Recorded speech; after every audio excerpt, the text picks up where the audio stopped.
what got me into this business was the tax foreclosure. When I was 18 years old, one of my friends was like, Tyler, I went down to the tax foreclosure sale and bought a house for $1,500 last week. And I was just like, there's no way that you bought a house for $1,500. I just didn't believe him. So I kind of went through the process of what he had done to buy this house and kind of researched it myself. And I was like, holy hell. I said, next year, whenever this sale comes up, I'm going for sure. I had like $10,000. I was just a boy. But, I bought 3 or 4 houses down there for $3 or $4 grand a piece. We're going to go through some of these examples. You'll see some of these houses we bought. But that's what got me interested in even being in real estate. Just buying, I was thinking if I could buy this for 2 or 3 grand, hell, I could at least sell it for 10, and as an 18-year-old boy thinking to make 7 grand 4 times, 28 grand in a year was a good amount of money to me. So that's kind of what got me started. So I don't know why I didn't think that other people might not want the same thing. So I got with Jamie and I said, hey, let's try to get a course where I teach everybody what it takes to buy a tax lien directly from the counties, what it takes to buy a tax sale property directly from the counties, or a mortgage foreclosure. And Jamie was like, well, why would you want to teach everybody all that? Then they won't buy our properties. And I said, yeah, they will, because I do all this stuff. I buy them cheap. I rehab them cheap because I have my own crews. We put the property managers in them. And at the end of the day, I sell the product turnkey. But if I do this with you guys and kind of walk you through the steps, because the whole goal here is to teach you how to do it and then to help you do it. The difference in price would probably be somewhere about 15 to 20% reduction in what you'd buy the turnkey. But it takes 6 months, right? So what you could buy day one and start earning income on, you could defer for 6 months and save 20%, 15 to 20%, but you also get to be educated on the process. So I said, hey, some people will want the turnkey deal and some people will want to be educated and get the 20% discount. So I don't really think this really cuts into sales for us. So that was kind of the back and forth. Well, should we do this? Should we not do it? I like to do this because I would rather teach things like this. For me, it's more fun. So the whole structure and the whole purpose of the day is I'm going to teach you guys about tax liens and tax foreclosures and what that process is and what it looks like. So really this is just a little educational video, educational workshop on what that looks like. And then the next step would be, okay, anybody who's really wanting to go through with this process, we'll handle all of it for you, right? I want to start buying tax liens. I want to start buying tax foreclosures. Well, we'll do the research for you, give you guys the list of properties that we can actually bid on and work through, and then you'll just kind of go with us through the process. There's a sale coming up in August in Kansas City. We usually buy 200 to 300 properties, and I would buy 400 to 500 if I have more 21st century clients who want to buy with us. So in effect, I'm going to do all the research I always do, and I'm going to say, here's the 100 houses I'm buying. Here's the other 400 we're not going to buy. You guys want to buy these or not? And then we'll kind of walk you through the whole process. So that's what the basis of this class is on today. Does everybody understand that? Does that make sense? Okay. So introduction and overview. What do I do? Down arrow over? There we go. Okay. So I'm going to start by talking about the actual tax foreclosure. Okay. In America, we've got 2 things. All right. Can you see this here? Yeah. Okay. In America, we have what's called either a tax lien. Oh my gosh, I before E except after C. Okay, there we go. Tax lien or the actual tax foreclosure. All right, these are 2 different things. And really, people get a little bit confused on these. And here's another reason I'm doing this class. I started watching these videos, people teaching how to do tax liens, people teaching how to do tax foreclosure sales. And I never really watched any of this stuff before. I never really took any formal training or had a class. But when I watched it, I was like, everybody I watched, they were all full of shit. I mean, everything they said was just, I'm sorry, I didn't mean to, I curse sometimes, but they were all full of crap. Everything that they were teaching was just real basic gloss over, not teaching anything.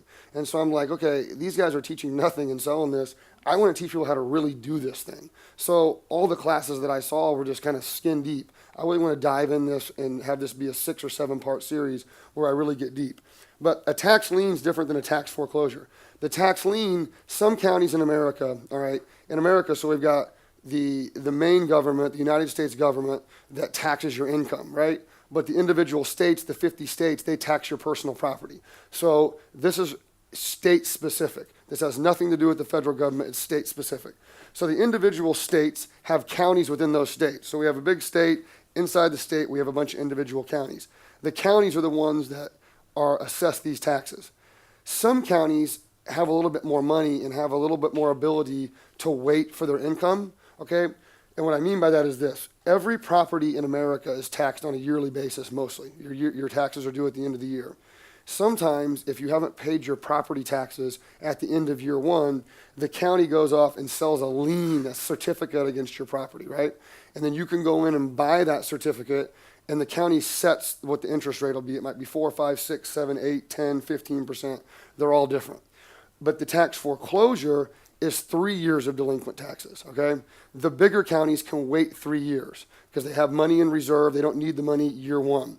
So tax liens are individual lien years against the properties. Tax foreclosures are 3 years of delinquent taxes. If your taxes have been delinquent for 3 years on a piece of property, the county goes in, they put it in the paper, they mail out anybody who's got interest in the property. And by interest, it's banks, people who are on title, anybody who has any equitable interest in the property. So if they advertise it in the paper for 30 days, they mail out anybody with equitable interest in the property, and they post a notice in your front yard. Actually, in most counties, they'll post a notice, a sign right in your front yard. If they fulfilled all those requirements and it's 3 years delinquent, then they can actually sell your property. So for right now, we're going to be focusing on this piece. And this piece is a lot more powerful than this one. This is the stuff they teach online a lot, and I'm going to talk about this secondly. There's a lot of pitfalls to this, and this one looks real good on the surface, right? Everybody thinks they can go in and buy just a certificate against a property. I'm going to get 15% and blah, blah, blah, blah. It doesn't really work that way. It sounds real good, and it looks good on video, but I've done it. I'll tell you exactly how it works. This is the preferred method, because for me, I want the asset. So I focus on the larger counties who are waiting for that third year. It's called a true and final foreclosure. After 3 years, if they put it in the paper, mail everybody, put a sign in your front yard, they can actually transfer title from one person to another for delinquent taxes. So this is what I'm going to focus on today for right now, because this is what I think is the most powerful.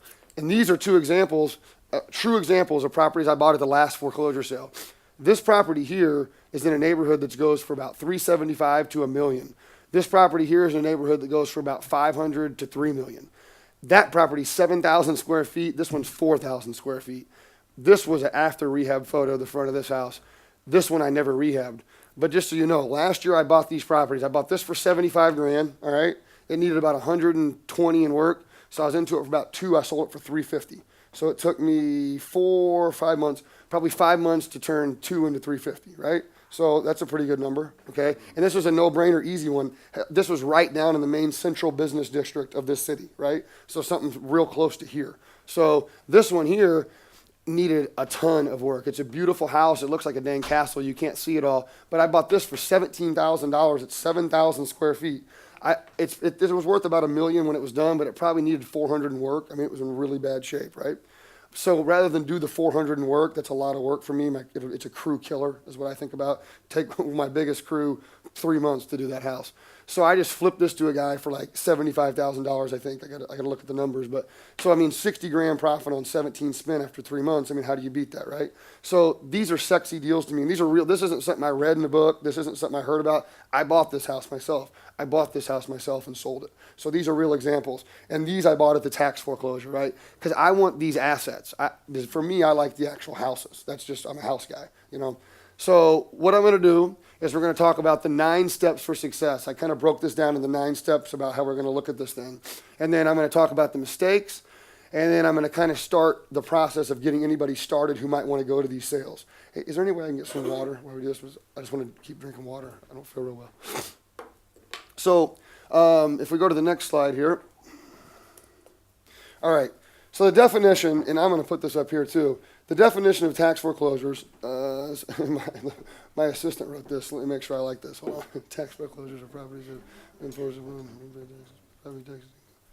Okay, cool. It's a decent definition. Basically, a tax foreclosure is this. If you don't pay the taxes on your property, right, after 3 years, I've told you, 3 years, they can actually take possession of your property and give it to an investor.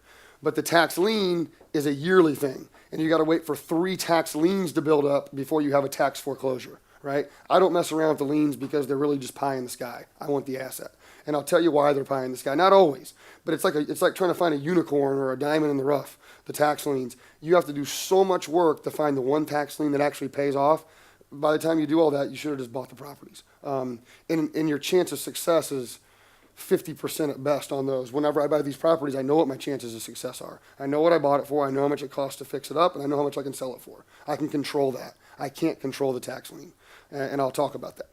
Opportunity, it's the ability to purchase home for pennies on the dollar. I mean, it's the truth. I find the cheapest properties, all the cheapest properties that I find are at the tax sale. That's my favorite way to find properties. My next favorite way is the mortgage foreclosure sale. And the mortgage foreclosure sale actually might be my favorite because it's every day of the week, right? Every day of the week I can go down to the courthouse and buy properties off the steps. The tax sales are only 1 or 2 times a year. So the mortgage foreclosure is more consistent, but at the tax sale I could buy 75, 100, 200 properties for a lot cheaper. So basically, there's the definition. The opportunity is just to buy properties at pennies on the dollar. All right, so here's my thing. All right, again, I've never read a book about how to invest in real estate, never seen a seminar. I wish I probably should have as a boy. I wouldn't have made all the mistakes I did.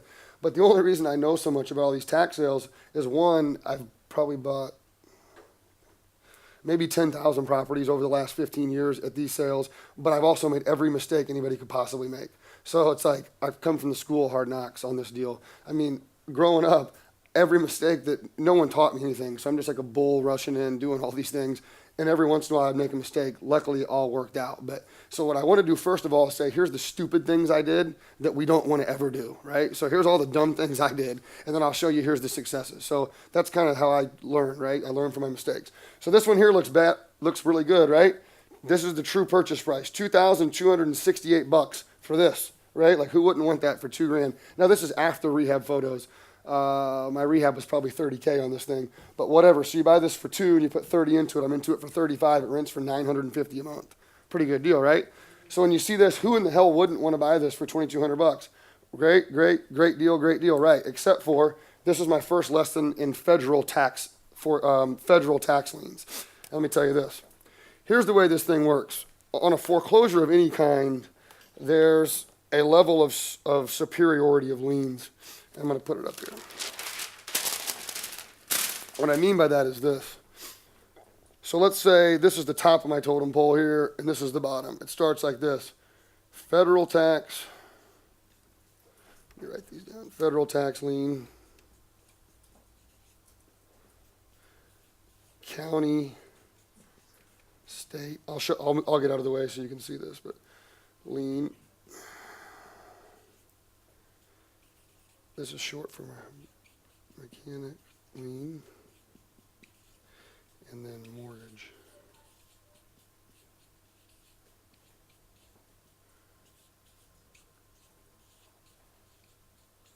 Okay, so what I'm saying here is this.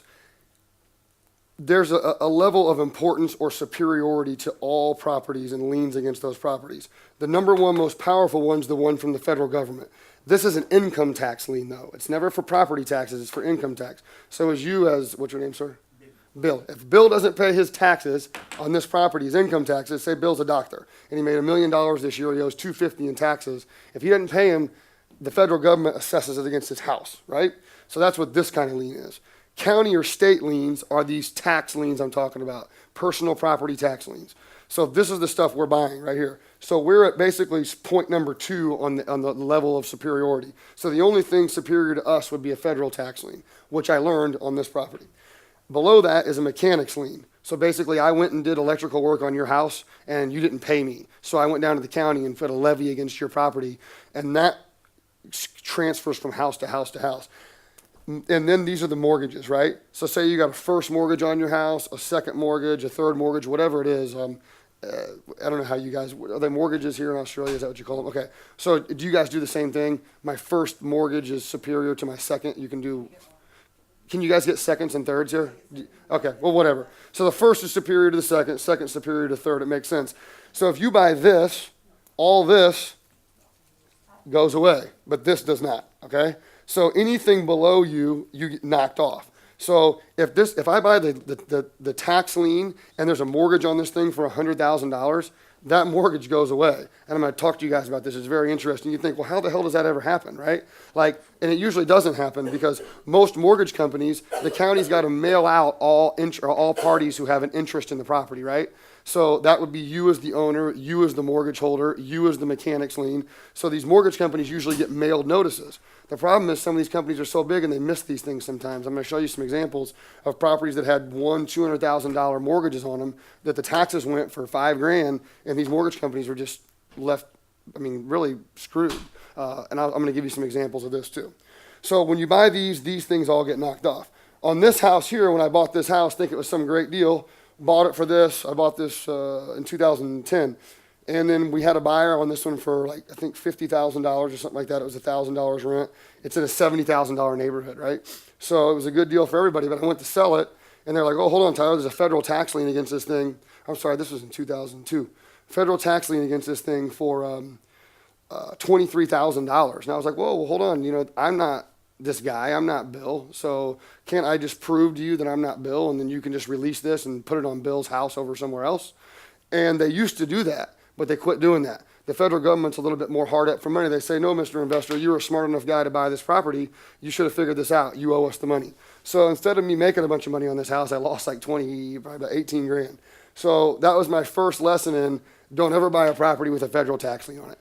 There are ways to get yourself removed from that income tax lien and prove that you have nothing to do with Bill, but the government is getting more and more tight all the time. So I just immediately, anything that's got a federal tax lien on it, here's our list of 1,000 properties. If 100 of them have federal tax liens, it just went to 900. So just to keep myself safe, anything that's got a federal tax lien against it, I'm done. So that's lesson number one. We're not going to buy anything with a federal tax lien. It's just too much of a pain in the butt.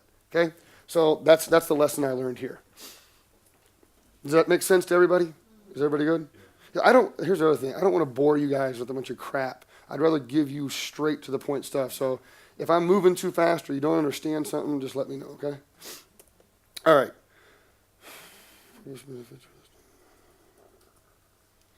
Yeah, this is whatever. Same thing I've already said. I've been buying for 15 years. I'm going to give you real stories from the trenches. I bought properties for as little as $700. So this is just some of the value we're going to get today here. So here's the 9 keys to success. All right. Definition of an expert. Okay. The number one thing you got to do first, for me, is figure out what market do I want to be in, right? So, and we're going to help you guys do all this. I told you guys on stage yesterday, and I don't know if anyone was there, but the hot markets move, right? Like what's hot today might not be hot 5 months from now. What's hot today might not be hot next year. So how in the world are you going to figure out what market you want to be in America? You're not there, right? I'm there all the time. So this is what I do. So, but my number one thing I got to do first is I got to figure out what market do I want to be in? And then once I figure out what market I want to be in, where do I want to be in that market? Like here I am in Melbourne. I'm sure there's some great places to buy in Melbourne and some terrible places to buy. So I've got to first identify what city should we be in, and then I got to say what part of the city are we going to be in. So that's my number one most important goal. So let's take Kansas City because that's the sale that's coming up in August, right? And it's my favorite sale because it's the biggest. So Kansas City, let's just say, is this area. So I've decided I want to be in Kansas City for a myriad of reasons, and I'll go through all those with you guys at a later date. But just trust me, this Kansas City sale is really good. So here's Kansas City, here's the CBD down here, and then I got to figure out, okay, where are all the tax foreclosures in Kansas City? Well, for the most part, they all kind of center around here. But what I know is this part of Kansas City, this part, and this part are areas I just can't be in. They're like war zones, right? So when I take this huge list, okay, here's my list of all the tax foreclosures. It's usually 30 pages long. I just go through and immediately X out all these areas off the list, right? Because I already know these are bad areas. And then I X off all the federal tax liens to kind of suppress the list. But then I know the rest of these areas over here are areas that I can buy in, right? They're appreciation plays, cash flow plays. They're the kind of areas that I want to buy properties in. So the number one thing we've got to do first is figure out what city, what state do we want to be in, and then we got to narrow that down into what part of the city do I want to be in. And that's going to take two things, right? For me, there's two plays. One of them is I want to buy this property to immediately flip it, right? Because there's three things we can do here. I can buy these things for cheap, like that big one that was 7,000 square feet I bought for 17 grand, sold it for 75 grand, right? I just flipped it to another guy immediately. The other one was the big white one. I bought it for 75, put 100 and a quarter into it because I knew I could sell it quickly for 3 something, right? So that was more of a retail play. So you can quick flip, buy, fix up retail, buy, fix up, hold for rental income, buy, fix up, hold for rental income, sell to an investor. So it's really the four things you can do. Buy to flip quickly, buy, fix up to retail to a homeowner, buy, fix up for your own rental portfolio, buy, fix up, rent, and sell, right? That's really your only four strategies. So I got to figure out, who am I? What do I want to do? I don't want to be a flipper. Do I want to be a retailer? Do I want to have my own property? And that helps me narrow down what other parts of the cities I want to be in, because I know this is a good retail area. I know this is a good rental area. So then I further break myself down. So I've got to identify as an investor, what are my goals? So I take the best state, the best city, take the worst parts of the city out, and then figure out for my own personal goals, what parts of the city are going to work for what I want to do, right? Does that make sense to everybody? All right. So that's what I'm talking about determine the market, determine what I want to be within the market. Because just like Arnold said yesterday, if anybody saw him, he's like, until you have a plan, you don't know where the hell you're going. So that we're starting to figure out what the hell is our plan. Who am I? What are my goals? And where the hell do I want to be? Okay? That's pretty much everything. So this is step one, is just identifying where do I want to be and who am I as a person. All right. So in this, after I figure out what area I want to be in, and we're using Kansas City as an example today just because the sale is in 2 months. And really what I wanted to do was take this class, teach you guys a little bit. We're going to videotape it, shoot it out to some other people. And then anybody who wants to start buying at this sale, I'm going to be down there at the sale and we're going to video feed it in. So I'm going to say, okay, guys, anybody who wants to register with the sale, we have to register 10 days prior to the sale at the latest. And the sale, I think, is usually August 15th. So we need to register by the beginning of August. But we'll shoot out all the properties to you guys. Here's all the due diligence we've done. And we're going to let people pick out which properties they want to bid on. And I'm just going to go down to the sale. I'm going to try to video feed it in. My guys will be down there bidding. And you'll have, here's the 10 properties I want, Tyler. Sometimes you get them for the price you want. Sometimes you don't. This is an auction, right? So sometimes these things get bid up. But we're just going to try to go down here and bid day one for some people. So that's why I'm using this Kansas City sale as the example, because it's 2 months out. And then I got another one in St. Louis that's 3 months out. And I got one in Dallas that's 4 months out. So I'm just kind of trying to stagger these things. So step two, all right, step one is we figure out what the city, what the state we want to be in. Then within that area, where do I want to be? Step two, very easily, you got to figure out what things do we need to register for this sale. Do you have my handouts? Yeah. Here, yeah. We have a 10-page handout package. I'd like everybody to have that.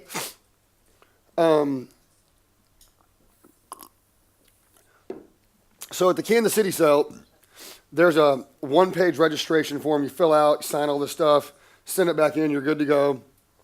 You have to get a police report from the city to make sure that you don't have any warrants, you have no violations against other properties you own, because they won't let you buy down here if you're a criminal with a warrant for your arrest in the state, which hopefully none of you guys have. Some people, though, you might have one from your trip to Kansas City after what you did. Yeah. I don't know, I'm just kidding. And if you haven't paid your taxes or on your own properties in those cities, right, then they're not going to let you bid at the sale. Or if you have like violations against your property for trash or weeds or anything like that, they're not going to let you bid. So you register, you make sure you have no violations or warrants in the city, and then you're good to go. So we figure out the market, figure out who we are, register. Pretty simple. Yes? Can I ask a question on that? Yeah, no, go ahead. In those cases, is it, because we're in Australia and you're over there, is obviously better to go through you buying it than us doing it? Yeah, because here's the thing. Okay, for one, and I'm going to go through all this. One, you're never going to be able to go look at, when the list comes out, it's 1,000 houses. So you're going to look at this list and be like, holy crap, I don't know where any of these houses are in the city. I have no idea. And then the other part is you have to research the titles to make sure there's no federal tax liens, to make sure you know what you're buying. I do all this anyways. Every single house that goes at every sale, I've already researched, right? And so, no, all I'm going to do is say, hey, guys, this city's a good city. What do you want to do? Do you want to buy to flip, buy to retail, buy to hold for yourself, or buy to sell to another investor? And then you're going to say, this is the 2 or 3 things I want to do, Tyler. And I'm going to say, okay, these 75 houses are for retail. These 50 are for buy and hold. These 25 are for buy and flip. And then I'm going to narrow down the list for you guys individually because I already research all these houses. So my team does all of this. So I'll say, here's the houses that meet your criteria.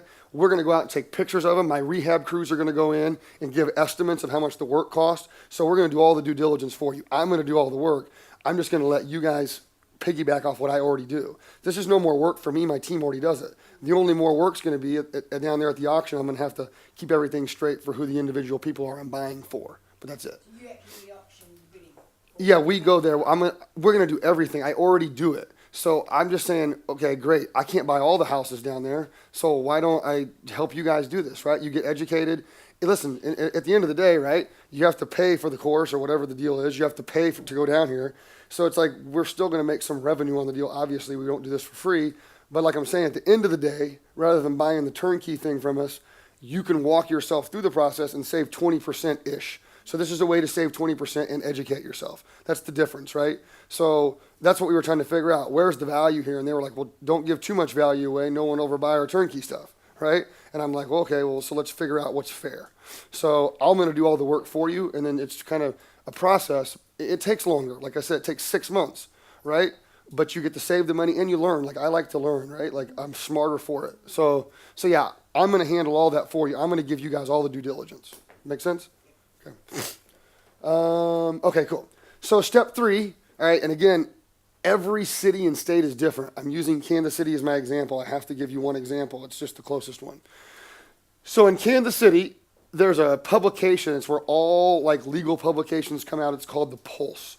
It's just lawyers in America usually have some legal publication in their individual cities where they do all their notices, filings, things like that.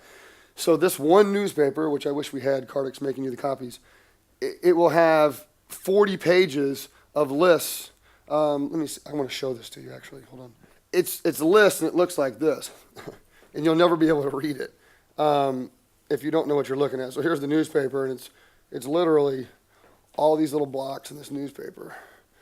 And these are the individual houses that are up for sale. And I'm going to have to give you an example of this, but they're all in here, and it says stuff like this. At the top, it'll say a tax amount, like $800. So this is what the opening bid is. But then below it, it's a legal description of the property. It's something like the left 15 feet of the north 1.5 blocks of lot 27B, Marlboro Heights. There's no real addresses on here. So you'll look at this and be like, what the hell does this mean? So this is like the start of it, though. I got to get the publication and start sifting through it and figure out what is this. So, right, so we'll take this publication and narrow it down to house addresses and get all the due diligence starting. So step 3 basically is just for us to get this and refine it into some data that you guys can read, right? I'm taking this legal mumbo jumbo and putting together a packet for you guys to look at. So the step 3 thing here is basically we just get this Pulse publication. I'm going to send it out to you guys or whoever wants to do the deal, and then I'm going to trim it down into something that's a readable format.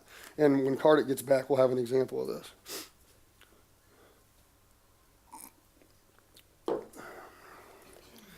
Okay, and then step 4, right, which is the next part of my due diligence, is I'll go through each one of these things and say, okay, here's the 500 properties. Here's sales comparables on all of them. Here's rent comparables on all of them.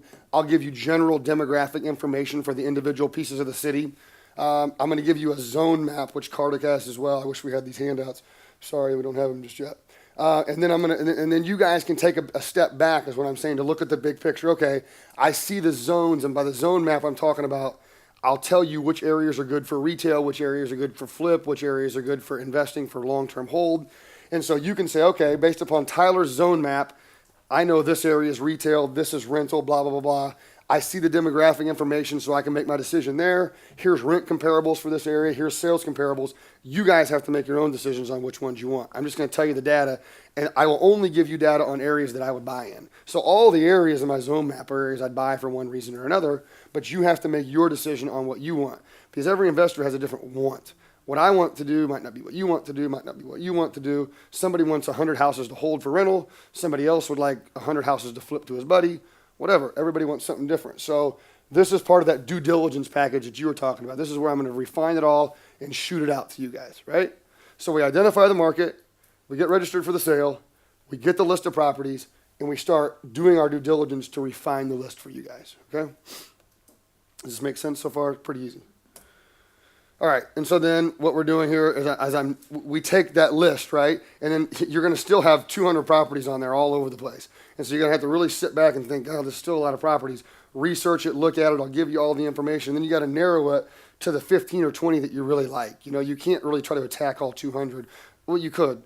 but I just think it's easier for someone to kind of narrow that list down to a point that's more manageable. And then I say, wait. Okay, because I get excited. So my list comes out in June usually. It's probably going to be out next week. If this would have been a week later, I would have had the brand new list here, which I would have loved to have had. But I have to wait for the county to release it. They usually release it on the last week in June prior to the sale. So probably next week it'll come out. But then I say, wait, because I get all excited. I get my list, I do my research, and then I got to wait 2 months for the sale. So it's like, okay, great. And when the list comes out, there's usually, Kansas City will probably have 4,000 properties, 3,000 to 4,000. So there'll be 3,000 to 4,000 properties on the list. I do all this work to get everything set up and ready to go, and then 60% of those get knocked off because a lot of these people don't pay their taxes until the third year, until the sale's coming. Because, yeah, give everybody a hand up. Because it's kind of like this, and I actually do this too. Like almost all my properties are always up for tax sale, and everybody's always like, Tyler. Every time, everybody's always thinking I'm broke because they're like, Tyler, we always see, because I have one holding company. I hold a lot of rental properties in different states for myself, and I always let my properties go up for the tax sale. I never let them truly go. I pay them before, because in America the penalty is only like 4 or 5%, right? And so if I wait 3 years and I pay 4% a year, and this is just the way I think, and some people don't think like this, but I don't want to give the government my money today when I can wait 3 years to give it to them at a 4% interest rate. I earn way more than 4% on my money. So it's just me. I wait till the last year and I pay them. So some other people, either for whatever reason or another, didn't pay their taxes, didn't know they were behind on their taxes. Some of these mortgage companies that get served these notices figure out that the people who own the houses aren't paying taxes, so they come in and pay them. So this list of of 3,000 properties goes down to about 1,000, right? So that's why I say wait, because there's no reason to run and do all this due diligence on 4,000 houses when 2 months later there's only 1,000 left. So I wait till that list gets narrowed down. About 2 or 3 weeks before the sale, I do my final narrowing of the list. I want to see this handout.